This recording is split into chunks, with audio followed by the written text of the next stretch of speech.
नमस्कार। समसामयिक विषयों पर आपके पसंदीदा कार्यक्रम विशेष में आपका स्वागत है। मैं हूं आपके साथ वैभव राज शुक्ला। हम लंबे वक्त से बैंक से जुड़े घोटालों के बारे में सुनते आए हैं और अब सहकारी बैंकों के बारे में भी नए नए खुलासे हो रहे हैं। दरअसल रुपयों का गलत तरीके से लेन देन और बैंक के कर्मचारियों की मिली भगत से ही इस तरह की गैर कानूनी कामों को अंजाम दिया जाता है। अक्सर कुछ कंपनियां अपने फायदे के लिए इस तरह की गतिविधियों में शामिल हो जाती हैं।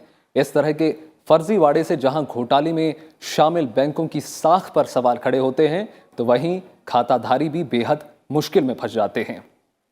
ताजा मामला पंजाब और महाराष्ट्र कोऑपरेटिव बैंक लिमिटेड से जुड़ा हुआ है, जिसने हाउसिंग डेवलपमेंट इंफ्रास्ट्रक्चर लिमिटेड यानी SDIL जैसी रियल एस्टेट कंपनी के प्रमोटरों से साठ गांठ कर 6,500 करोड़ रुपए से ज्यादा का लोन दे दिया, ये जानते हुए भी कि ये कंपनी की माली हालत ठीक नहीं है। यही नहीं, बैंक ने इस बात को रिजर्व बैंक से भी छुपाया। हालांकि बैंक की बैलेंस शीट देखने के बाद रिजर्व बैंक ने इस मामले को पकड़ा और बैंक के खिलाफ कार्रवाई शुरू की। इस सिलसिले में SDIL के 2 निदेशकों और बैंक के पूर्व निदेशक जॉय थॉमस को गिरफ्तार किया जा चुका है। इसके साथ ही बैंक के कई अधिकारियों के खिलाफ FIR दर्ज की जा चुकी है। आज विशेष में हम बात करेंगे PMC बैंक घोटाले की और समझेंगे इस पूरे मामले को। इसके साथ ही एक नजर डालेंगे देश के अन्य सहकारी बैंकों में हुए घोटालों पर। तो आइए शुरू करते हैं आज का विशेष।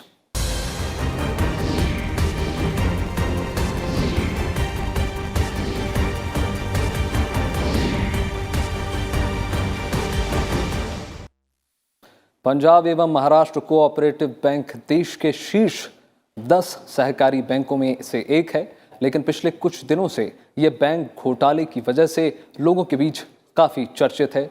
बैंक को पिछले 10-11 साल में 4,000 करोड़ से भी ज्यादा के नुकसान होने की बात सामने आई। हालात बिगड़ते देख RBI ने PMC बैंक पर कई तरह की पाबंदी लगा दी। बैंक के कामकाज की देखरेख के लिए प्रशासक भी नियुक्त कर दिए। इस बीच मुंबई पुलिस और प्रवर्तन निदेशालय इस घोटाले की जांच में जुटा है। इस बीच PMC बैंक के पूर्व प्रबंधन निदेशक जॉय थॉमस को गिरफ्तार कर लिया गया है।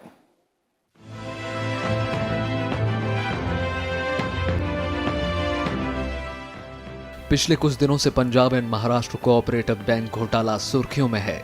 मामला उजागर होने के बाद जांच एजेंसियों की कार्रवाई जारी है।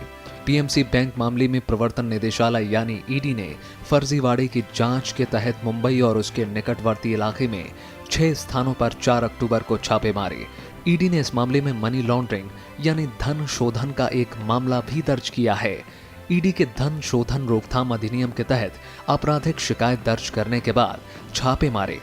ED का मामला मुंबई पुलिस की आर्थिक अपराध शाखा की ओर से दर्ज की गई एक प्राथमिकता पर आधारित है। छापे अतिरिक्त सबूत जमा करने के लिए मारे गए। ED और मुंबई पुलिस का मामला PMC बैंक के पूर्व प्रबंधन और हाउसिंग डेवलपमेंट इंफ्रास्ट्रक्चर लिमिटेड यानी SDIL के प्रमोटरों के खिलाफ है। RBI की ओर से नियुक्त प्रशासन की शिकायत के आधार पर अधिकारियों के खिलाफ फर्जीवाड़े, धोखाधड़ी और आपराधिक षड्यंत्र के आरोपों के तहत 30 सितंबर को पुलिस शिकायत दर्ज की गई थी। Reserve bank of India her bank का एक ऑडिट करता है, उसके एक दिशा निर्देश के अनुसार। तो रिजर्व बैंक की एक कमेटी ने जब ऑडिट किया तो उस ऑडिट के दौरान में ये पाया गया कि इसका जो ऋण का जो पोर्टफोलियो था वो उसके अंदर उन्होंने अपने जो ऋण थे, एक जैसे आपको पता है कि नॉन परफॉर्मिंग एसेट बोलते हैं उसको, अलाभकारी आस्तियाँ जो है उनको छुपाया गया था। RBI ऑडिट के दौरान निकला। RBI रेगुलरली ऑडिट करते हैं हर बैंक्स का, तो उसके दौरान कुछ खबर उसके सामने आए थे, लेकिन उससे भी ज़्यादा मैक्सिमम जो RBI के सामने इन्फॉर्मेशन आया वो तब आया जब बैंक के मैनेजिंग डायरेक्टर उन्होंने खुद जाके अपना जितने सारे उनके जो कागजात थे उसका सबका उन्होंने RBI के सामने प्रस्तुत किया और उससे पता चला कि भाई बैंक में इतना बड़ा प्रॉब्लम है। पुलिस के मुताबिक प्रारंभिक जांच से पता चला है कि साल 2008 के बाद से PMC बैंक को 4,355 करोड़ 46 लाख रुपए का नुकसान हुआ है। पुलिस की ओर से दर्ज केस में PMC बैंक के पूर्व अध्यक्ष वर्यम सिंह, प्रबंधन निदेशक जॉय थॉमस, एसडीआईएल के एक निदेशक और अन्य अधिकारियों के नाम हैं। ईडी ने भी अपने केस में इन नामों का जिक्र किया है। इससे पहले मुंबई पुलिस ने 3 अक्टूबर को पीएमसी बैंक घोटाले में हाउसिंग डेवलपमेंट इंफ्रास्ट्रक्चर लिमिटेड के 2 निदेशकों राकेश वधावन और उनके बेटे सारंग वधावन को गिरफ्तार किया। आर्थिक अपराध शाखा ने कर्ज नहीं चुकाने के आरोप में इनकी गिरफ्तारी की है। आर्थिक अपराध शाखा ने एसडीआईएल की 3,500 करोड़ रुपए की संपत्ति जब्त कर ली है। इस मामले में पुलिस ने 17 लोगों के खिलाफ लुकआउट सर्कुलर भी जारी कर रखा है। उस जांच के अंदर रिजर्व बैंक ऑफ इंडिया के ऑडिट के अंदर पाया गया कि एक ही जो कस्टमर था, बारोवर था, जो बहुत बड़ी एक कंपनी थी, उसको लगभग 6,500 करोड़ से 7,000 करोड़ तक का उन्होंने एक्सपोजर दे रखा था, जो कि रिजर्व बैंक ऑफ इंडिया के नियमों के उल्लंघन के विरुद्ध है। और उसको उन्होंने हर साल जो अपने तिमाही के अंदर या अपने ईयर जो साल के अंत में जो एक बैलेंस शीट रिपोर्ट की जाती है, तो उसके अंदर उन्होंने उसको स्टैंडर्ड एसेट दिखा रखा था और उसके ऊपर लगातार ऋण लिया जा रहा था। केंद्रीय बैंक यानी रिजर्व बैंक ऑफ इंडिया भी पूरे हालात पर नजर बनाए हुए है। रिजर्व बैंक ने Punjab and Maharashtra cooperative bank के खाता धारकों के लिए नकद निकासी सीमा को 10,000 रुपए से बढ़ाकर 25,000 रुपए कर दिया है। बैंक के खाता धारक 6 महीने के दौरान 25,000 रुपए तक की निकासी कर सकेंगे। मामला उजागर होने के बाद आरबीआई ने 23 सितंबर को बैंक पर पाबंदी लगाई थी। उसके बाद ये दूसरा मौका है जब आरबीआई ने निकासी सीमा बढ़ाई है। उस समय प्रति ग्राहक निकासी सीमा 1,000 रुपए तक की गई थी। उसके बाद 26 सितंबर को निकासी सीमा बढ़ाकर 10,000 रुपए प्रति खाता कर दी गई थी। आरबीआई का कहना है कि निकासी सीमा बढ़ाए जाने से बैंक के 70% से अधिक जमाकर्ता अपनी पूरी जमा राशि निकाल सकेंगे। बैंक के ज्यादातर खाता धारकों की जमा राशि करीब 10,000 रुपए है।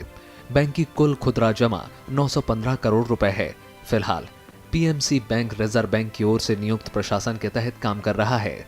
आरबीआई ने बैंक प्रशासन जेबी भोरिया की सहायता के लिए 3 सदस्यीय समिति गठित करने का भी फैसला किया है। आरबीआई ने बयान जारी कर कहा है कि आरबीआई बैंक की स्थिति पर करीब से नजर रखे हुए है और जमाकर्ताओं के हितों में जरूरी कदम उठाए जाएंगे। 11,000 करोड़ के जो डिपॉजिट है उसके अंदर हर प्रकार के जो लोगों ने पैसा जमा कर रहे हैं, सबसे पहले उसको सुरक्षित करना आवश्यक था। उसी प्रकार उन्होंने तुरंत ही उसके ऊपर पाबंदी लगाई कि अब ना हम कोई नया ऋण देंगे, ना कोई ऋण की जो है भरपाई तो हो पाएगी और ना ही उसके अंदर से कोई पैसा भी निकाला जाएगा जब तक जांच पूरी ना हो जाए। वो उसी तहत में तब तक पैसा देते रहेंगे और बैंक्स के जिसे कहते हैं वॉल्ट में, जब तक आरबीआई को मतलब आरबीआई एक जिसे कहते हैं एक सीमित सीमा के तरह से आरबीआई काम करेंगे कि बैंक को इतनी ज़रूरत है और सच में ही इतना ज़रूरत है पैसों का, तो उतना पैसा आरबीआई उनके सामने हाजिर करेंगे। जो लेंडिंग कार्यक्रम है, जो बैंक के जिससे बैंक को प्रॉफिट मिलता है, वो बिल्कुल ही बंद है। पीएमसी बैंक 11,600 करोड़ रुपए से अधिक जमा के साथ देश के शीर्ष 10 सहकारी बैंकों में से एक है। 23 सितंबर को बैंक के कामकाज में अनियमितताएं और रियल एस्टेट कंपनी एसडीआईएल को दिए गए कर्ज के बारे में सही जानकारी नहीं देने को लेकर उस पर 6 महीने के लिए पाबंदी लगा दी गई थी। बैंक पर लगाई गई पाबंदियों में कर्ज देना और नया पैसा स्वीकार करने पर प्रतिबंध शामिल हैं। साथ ही बैंक प्रबंधन को हटाकर उसकी जगह आरबीआई के पूर्व अधिकारी को बैंक का प्रशासक बनाया गया। बैंक ने एसडीआईएल को अपने कुल कर्ज 8,880 करोड़ रुपए में से 6,500 करोड़ रुपए का ऋण दिया था। ये उसके कुल कर्ज का करीब 73% है। पूरा कर्ज पिछले 2-3 साल से एनपीए बना हुआ है। पीएमसी बैंक को कर्ज में डुबाने वाले 44 बड़े अकाउंटों में 10 खाते एसडीआईएल और उसके निदेशक वधावन बंधुओं से जुड़े हैं। अब जांच एजेंसियां इस पूरे घोटाले की तह में जाने के लिए हर तरह की कार्रवाई में जुटी है। Bureau report, Rajya Sabha TV. वित्तीय अनियमितताओं को अंजाम देकर लाखों ग्राहकों के पैसों से खिलवाड़ करने वाली पंजाब एवं महाराष्ट्र कोऑपरेटिव बैंक की करतूत की वजह से हजारों खाता धारक मुसीबत में हैं। इसकी वजह है बैंक द्वारा सभी नियम कायदों को ताक पर रखकर एसडीआईएल यानी housing development infrastructure limited company को अपने कुल कर्ज का करीब 2/3 हिस्सा दे देना। ये खेल बैंक और एसडीआईएल कंपनी के बीच कई सालों से चल रहा था। आइए जानते हैं इस घोटाले की पूरी कहानी को।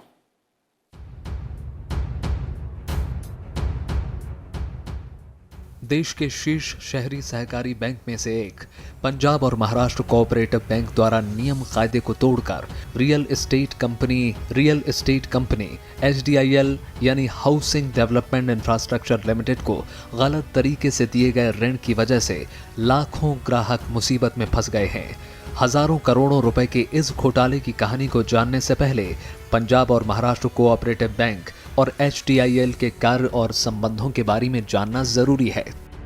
पंजाब और महाराष्ट्र कोऑपरेटिव बैंक एक बहुराज्यीय अनुसूचित शहरी सहकारी बैंक है जिसकी शाखाएं महाराष्ट्र, दिल्ली, कर्नाटक, गोवा, गुजरात, आंध्र प्रदेश और मध्य प्रदेश में है। इस बैंक की स्थापना 13 फरवरी 1984 को हुई और 35 साल के भीतर इन राज्यों में बैंक की 137 शाखाएं हैं। हालांकि सबसे ज्यादा शाखाएं महाराष्ट्र में हैं। कामकाज और लेन देन के हिसाब से ये देश के शीर्ष 10 सहकारी बैंकों में शुमार है। साल 2000 में PMC बैंक को रिजर्व बैंक से शेड्यूल्ड स्टेटस मिला, जबकि साल 2004 में सेंट्रल रजिस्ट्रार द्वारा बहुराज्यीय बैंक का दर्जा प्रदान किया गया। इसके बाद बैंक ने महाराष्ट्र से बाहर दूसरे राज्यों में अपनी शाखाएं खोली। Punjab and Maharashtra cooperative urban bank जो है एक कोऑपरेटिव बैंक है। बैंकों में आपने देखा होगा कि भारतीय अर्थव्यवस्था के अंदर पब्लिक सेक्टर बैंक हैं, प्राइवेट बैंक हैं, फॉरेन बैंक्स हैं और इसी प्रकार स्मॉल बैंक्स हैं। तो इसी प्रकार सहकारी बैंक हैं। ये जो है एक कोऑपरेटिव एक्ट के दौरान इन बैंकों को खोला जाता है। रिजर्व बैंक ऑफ इंडिया का पूरा इनके ऊपर कंट्रोल अभी नहीं है क्योंकि ये सहकारी क्षेत्र के अंदर आप सोसाइटी फॉर्म करते हैं और इस प्रकार इसको खोला जाता है। 25 लाख की कैपिटल से इस बैंक को खोला जा सकता है। वहीं हाउसिंग डेवलपमेंट इंफ्रास्ट्रक्चर लिमिटेड यानी HDIL का गठन 1996 में हुआ। ये कंपनी रियल एस्टेट कारोबार से जुड़ी हुई है और इसका ज्यादातर काम मुंबई और उसके आसपास के इलाकों में है। कंपनी स्लम और जमीन डेवलप करती है और निर्माण का अधिकार किसी और को बेच देती है। एक समय HDIL मार्केट वैल्यू के हिसाब से देश की तीसरी सबसे बड़ी रियल एस्टेट कंपनी थी, लेकिन बैंकों से भारी मात्रा में कर्ज लेने और वित्तीय अनियमितताओं की वजह से कंपनी डूबने लगी। इसकी वजह से कई बैंक भी मुसीबत में आ गए, जिसमें PMC बैंक भी शामिल है। 1986 के अंदर भी इस बैंक की हालत कुछ ख़राब हो गई थी और सबसे बड़ी बात यह है कि ये जो HDIL है इसके डायरेक्टर्स ने कुछ अपना पैसा लगाकर इस बैंक को उस वक़्त में बचाया था। जिसमें जो उल्लंघन जो कानून का है सबसे बड़ा यह है कि रिजर्व बैंक ऑफ इंडिया कहता है कि अपने जो है उसको 4 गुना तक लोन दे दिया गया था। एक ऐसा बारोवर, एक ऐसी बड़ी कंपनी जो कि एक पब्लिक सेक्टर बैंक से गवर्न होनी चाहिए थी, कोऑपरेटिव बैंक के अंदर इतना बड़ा एक्सपोजर देके एक खतरा मोल लिया गया। PMC बैंक और HDIL के प्रमोटर्स वधावन परिवार के बीच रिश्ते बहुत पुराने हैं। दरअसल 1984 में अपने स्थापना के 2 साल बाद ही PMC बैंक की आर्थिक स्थिति खराब होने लगी थी और गैर कानूनी कामों की वजह से बैंक पर बंद होने का खतरा मंडराने लगा था। तब उस वक्त के लैंड डेवलपमेंट कॉरपोरेशन के डायरेक्टर राजेश वधावन ने बैंक के लिए पूंजी जुटाई थी। राजेश वधावन HDIL के मौजूदा डायरेक्टर राकेश कुमार वधावन के भाई हैं। साल 1986-87 में वधावन परिवार ने एक बार फिर 13 लाख रुपए देकर बैंक की मदद की थी। इसके बाद 90 के दशक के आखिर में वधावन परिवार ने बैंक से लोन शुरू कर दिया। साल 2004 में एक बार फिर जब बैंक लिक्विडिटी क्राइसिस से जूझ रहा था, तब राजेश कुमार वधावन ने PMC बैंक में 100 करोड़ रुपए जमा किए। दरअसल जब से राकेश कुमार वधावन ने PMC के साथ बैंकिंग शुरू की, तब से 60% लेन देन वधावन परिवार के साथ ही थे। साल 2013 में जब HDIL का एक प्रोजेक्ट टर्मिनेट हो गया तो कंपनी लिक्विडिटी क्रंच यानी धन की कमी से जूझने लगी। पहले से ही PMC बैंक से ऋण ले रही HDIL कंपनी ने और ज्यादा कर्ज लेना शुरू कर दिया। इसके लिए बैंक के कई वरिष्ठ अधिकारियों ने कंपनी को लोन देने के लिए 20,000 से ज्यादा डमी अकाउंट खोल दिए। यही नहीं, बैंक ने कुल 8,880 करोड़ रुपए लोन बांटे हैं और इनमें से 6,500 करोड़ रुपए सिर्फ HDIL को दे दिया, जो तय मानकों से 4 गुना ज्यादा था। यही नहीं, इस बारे में बैंक के बोर्ड को भी जानकारी नहीं दी गई। HDIL की माली हालत खस्ता होने की वजह से उसने पिछले 3 साल से बैंक से लिए गए लोन की किश्तें देनी भी बंद कर दी थी। ये कंपनी का 1200 करोड़ रुपए का नेटवर्थ है और वो कंपनी चली 2500 करोड़ रुपए का उधार देने। ये तो कोई भी कह सकता है कि ये पूरे गलत है। उसमें साथ में ये भी आया है कि ये पैसा जब दे भी नहीं सकते थे, वो छोटे अकाउंट्स, बहुत सारे ऐसे फ्रॉड अकाउंट्स बनाए और जिसके तहत लोगों को दिए। देखने में तो लगेगा कि सारे लोग हैं, लेकिन ऐसा कोई भी लोग नहीं है। और इन लोगों को वो उसने पैसा इसी से, वो जिसे कहते हैं घुमावदार रास्ते से जाके वो HDL कंपनी को दिया है, जिससे HDL कंपनी के प्रमोटर्स सारंग वाधावन और दूसरे आज उनकी कोर्ट में तलब हुआ है और अभी लंबी कार्रवाई चलेगी। इस कंपनी के जो डायरेक्टर्स हैं, केवल उसी कंपनी के आधार पर जो पहले बैंक चल रहा था, और जब उस कंपनी की हालत ख़राब होगी तो उसको बैलेंस शीट के अंदर, उसको रिजर्व बैंक ऑफ इंडिया के ऑडिट के अंदर, उसका स्टैट्यूटरी ऑडिट के अंदर, हर जगह उसको छुपाया गया कि कंपनी की हालत क्या है। इतने बड़े घोटाले का खुलासा तब हुआ जब सितंबर महीने में बैंक के एक बोर्ड मेंबर की ओर से बैंक की असली बैलेंस शीट का ब्यौरा रिजर्व बैंक को दिया गया। फ्रॉड और डेटा में हेरफेर के पर्याप्त सबूत मिलने पर RBI ने तुरंत एक्शन लिया। इसके बाद बैंक के मैनेजिंग डायरेक्टर जॉय थॉमस को इस्तीफा देना पड़ा और तब से केस दर्ज होने के बाद जांच एजेंसियां इस मामले की तहकीकात कर रही हैं। Bureau report, Rajya Sabha TV. Punjab एवं महाराष्ट्र बैंक में 4000 करोड़ से ज्यादा के घोटाले ने सहकारी बैंकों की कार्यप्रणाली पर एक बार फिर गंभीर सवाल खड़े कर दिए हैं, क्योंकि देश में सहकारी बैंकों में कई बार घोटाले हुए हैं जिसने लोगों का विश्वास तोड़ा और अर्थव्यवस्था को नुकसान पहुंचाया। आइए नजर डालते हैं देश के बड़े बैंक घोटालों पर।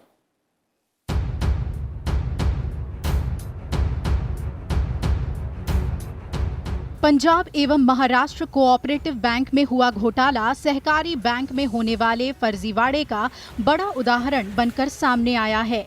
देश के बड़े सरकारी और वाणिज्यिक बैंकों पर सरकार की खास नजर हमेशा रहती है। बैंकिंग प्रणाली को भरोसेमंद और घाटे से बचाने के लिए कई सुधारों का ऐलान किया जाता रहा है। इस बीच सहकारी बैंकों में लगातार होने वाले घोटाले से भारतीय अर्थव्यवस्था को होने वाले नुकसान से सरकार के साथ ही केंद्रीय बैंक RBI भी चिंतित है। इससे पहले भी सहकारी बैंकों में घोटाले के बड़े मामले देखने को मिले हैं। 2001 से 2002 में कई सहकारी बैंकों में घोटाले सामने आए, जिसमें बड़े पैमाने पर गड़बड़ियां पाई गई। इनमें से ज्यादातर सहकारी बैंकों ने रिजर्व बैंक के लागू किए मानदंडों का पालन नहीं किया।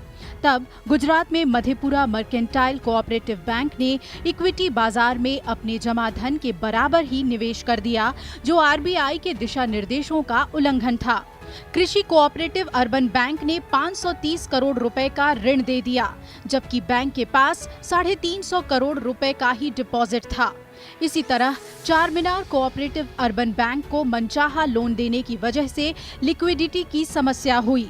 वहीं नागपुर सेंट्रल कोऑपरेटिव बैंक ने दलालों के साथ मिलकर सरकारी बॉन्ड्स को गलत ढंग से बेचा, जो एक बड़ा घोटाला बना।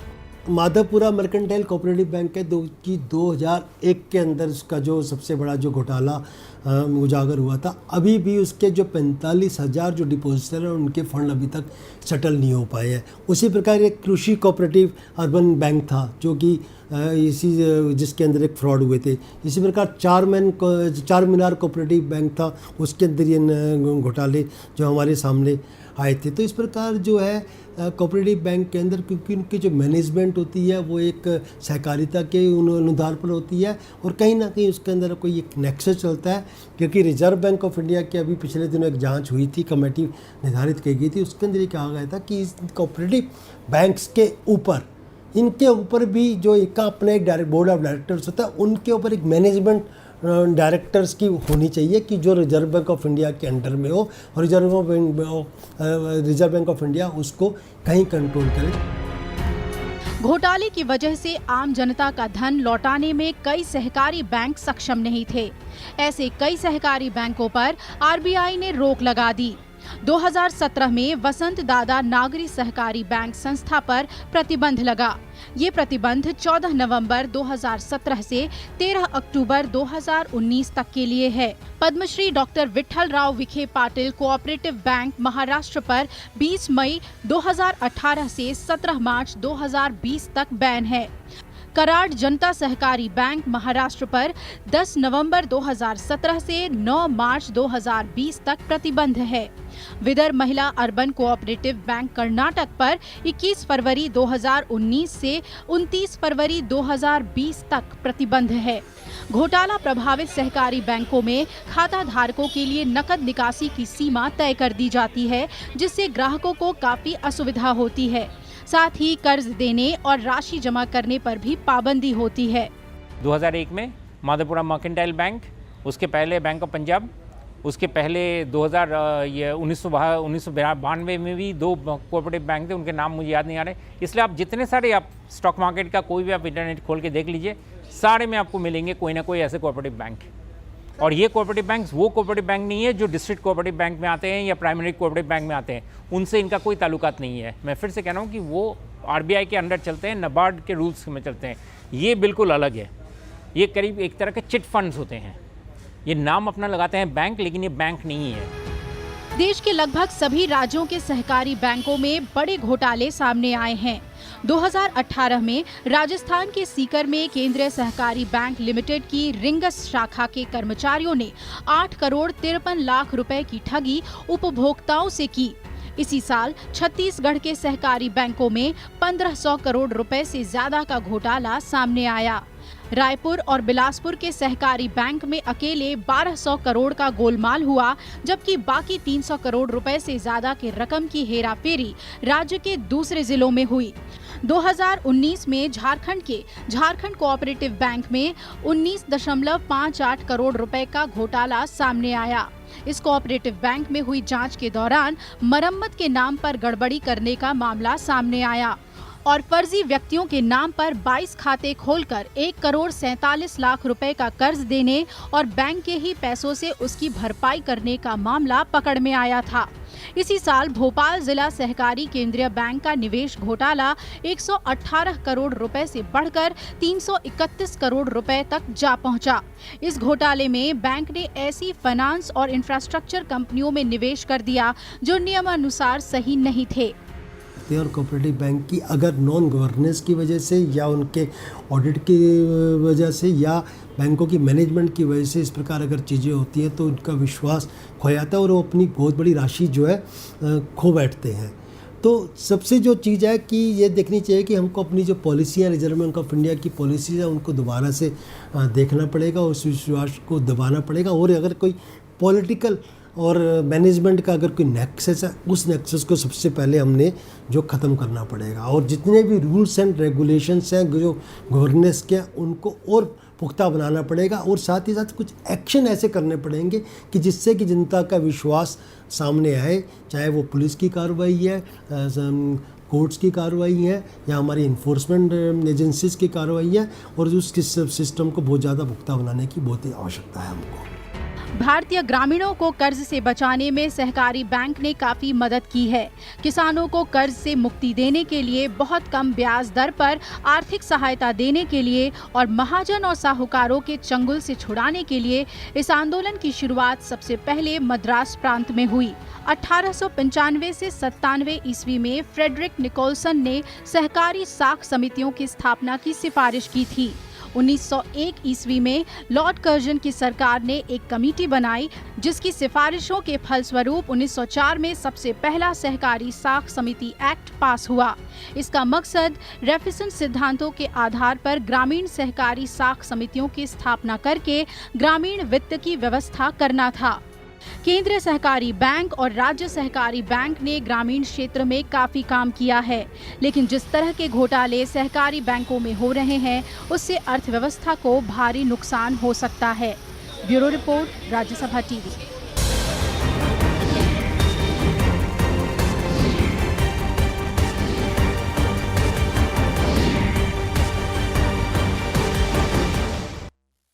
आज के विशेष में इतना ही। उम्मीद है आपको विशेष का ये अंक पसंद आया होगा। आप ये हमारा कार्यक्रम YouTube पर भी देख सकते हैं, जहां आपकी प्रतिक्रियाओं और सुझावों का हमेशा इंतजार रहता है। बाकी देश और दुनिया की तमाम बड़ी खबरों के लिए जुड़े रहिए राज्यसभा टेलीविजन के साथ। नमस्कार।